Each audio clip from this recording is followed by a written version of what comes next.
Good evening and welcome to Hot Topic and Fresh News, this November 26, 2023. We lead tonight with a developing story out of Gaza. Amid a temporary lull in the fighting, reports reveal that the residents are grappling with a worsening humanitarian crisis. Over 80% of Gaza's population, about 1.7 million people, have been displaced by the conflict. In more alarming news, health officials warn of widespread disease due to poor sanitation and limited access to clean water and food. The communication networks remain precarious, with residents finding it challenging to check on their homes and loved ones. Some brave the dangers and return home, ignoring Israeli warnings, which has led to tragic outcomes with Israeli forces allegedly shooting 2 men in Beit Hanun. Aid is starting to arrive, but it's a drop in the ocean compared to the needs of the population. The United Nations and the Palestine Red Crescent have been instrumental in delivering and distributing aid in Gaza City and northern Gaza.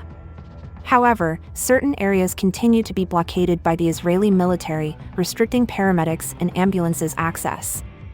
The situation remains grim in Gaza, with thousands dead, wounded, or missing, and the prospects of more war loom large.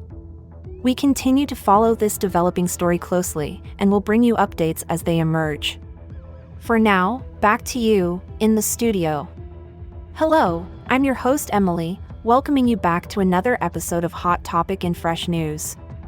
Broadcasting from the heart of New York City, we're here to bring you the most pressing news and analysis from around the globe. With me is my esteemed counterpart, David, an expert analyst based in San Francisco. His insightful commentary is always a highlight of our segment. Good to be back, Emily. Looking forward to unraveling another pressing issue with you. Absolutely, David. Remember folks, Hot Topic and Fresh News is your daily fix of current events, and we'd love to hear your thoughts. So subscribe to our channel, enable those notifications to stay updated, and don't hesitate to leave your comments. Sharing our podcast with your friends and family helps us continue to bring you the news that matters. That's right, Emily Norma. And believe me, today's headlines are something. I couldn't agree more, David. The situation we've just been talking about in Gaza is indeed alarming and has far-reaching implications for our global community. But we're here to help you navigate these unfolding events. So buckle up, folks. You won't believe the details we're about to delve into.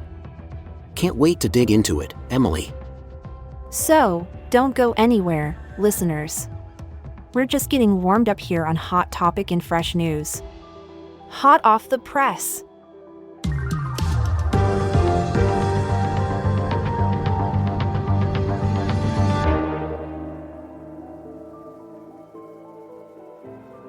Can you give us more insight into the situation on the ground in Gaza? Of course. The second day of the humanitarian pause has brought about new challenges for the residents. Even though the aerial bombardments have momentarily ceased, people are facing a landscape of destruction and fear. So, residents are trying to return home? Yes, some are attempting to return, while others are too terrified to even try. For example, there's a father in Gaza City who lost his 10-year-old son to a missile strike. He is too afraid to venture outside, fearing for his remaining children's lives. That's heartbreaking. And what about the humanitarian aid? Aid is starting to pour in, but it's not enough. Nearly 200 trucks crossed into Gaza from Egypt over the weekend. However, this is far from the pre-war average of 500 trucks a day. To be honest, I didn't quite get that. Could you expand on the aid situation? Absolutely. Despite the arrival of aid, there's still a severe shortage. Before the war, around 500 trucks entered Gaza daily. Now, even with the ceasefire, we're only seeing about 200 trucks coming in from Egypt. The need is much greater than the supply at this point. How is the return home impacting Gazans?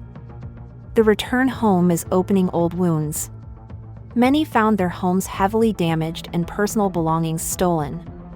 Some are even forbidden to return north, as per the pause agreement. What's the situation with aid deliveries? The current dispute over the terms of aid deliveries is causing a delay in the second round of prisoner swaps. A Hamas spokesperson has accused Israel of not letting aid reach the north. However, the United Nations and the Palestine Red Crescent have confirmed that they've successfully distributed aid in Gaza City and northern Gaza. I heard a rumor that Israel is blocking all aid to Gaza. Is that true? That's not accurate. It's important to refer to trusted news sources when seeking information about the current events. The fact is, certain regions remain blocked off by the Israeli military, but aid is being delivered and distributed in accessible areas. My apologies. I will ensure to verify my information next time. It's indeed vital to rely on accurate reporting. What's the current status of aid distribution, particularly in the northern regions and Gaza City? A significant convoy of 59 trucks, most from the Palestine Red Crescent, has delivered food, water, primary medicines, and emergency supplies from the south to the north and to Gaza City. It's considered the largest aid delivery since the war began. However, many areas remain inaccessible to paramedics and ambulances. I've heard distressing news about the Tel Al-Hawa neighborhood in Gaza City. Can you elaborate on that? Yes, it's an extremely distressing situation. Assistance is severely needed, but rescue services are unable to safely reach the area. Residents are resorting to phone calls pleading for help. In fact, one father, previously mentioned, has repeatedly reached out to the Red Crescent and Red Cross, but they've been unable to assist him.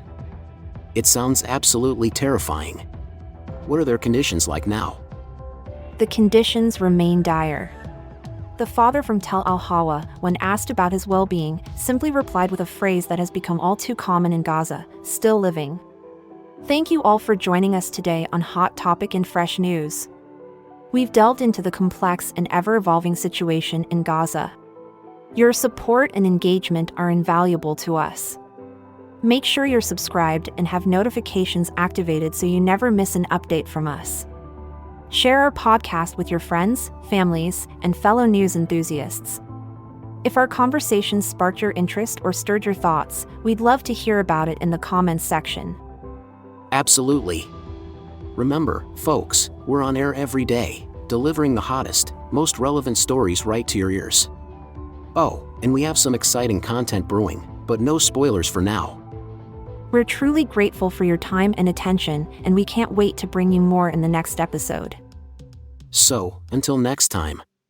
Emily and David News Talk, stay in the loop, keep your eyes on the news, our channel's content will amuse.